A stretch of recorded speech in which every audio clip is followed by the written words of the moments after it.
One of the toughest things about being a teenager is that in some ways you're caught in two different worlds. As a child, you're largely, particularly as a young child, you're focused on the family.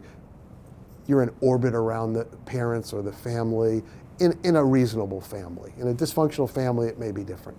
And then peers become more and more important to you. So in adolescence, you're trying to find some way to navigate between this family of origin, which has been your bedrock for so long, and this world of peers that is so important, potentially healthy, and highly seductive in a lot of ways.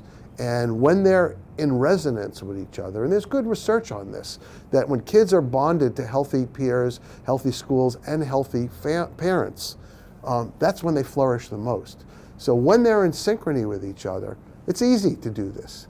But when suddenly the peer world is pulling you in a direction that's different than what you know from the family world, and if the family world is giving you, good moral message, and the peer world's pulling you to something that you know you shouldn't be doing, it's tough, in large part because you're trying so hard as an adolescent to figure out, how do I make myself fit in this peer world?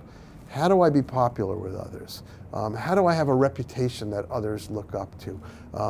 How do I avoid being ostracized or jettisoned by friends, being seen as a coward, being seen as an outsider? How do I do that?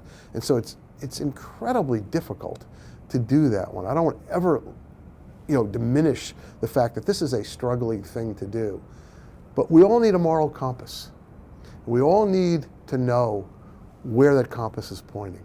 And you have to follow your moral compass. So really what you need is strategies. You need strategies for, how do I stay on course with the moral compass? At the same time, I don't alienate myself from this peer world that has so much to offer me, but maybe in this case is leading me into a wrong place. One strategy would simply be proactive and avoid situations where you're likely to get pulled into that. Another one is to be honest and to simply say, if you guys want to do that, it's okay. It's just not for me. And to feel confident with that one. If you go into it with confidence, people are more likely to respect you, not to put others down, not to act as a disingenuous loser, but to be confident in the way you do it, and also to plan the message in advance. If it happens, what will I say? And to anticipate it.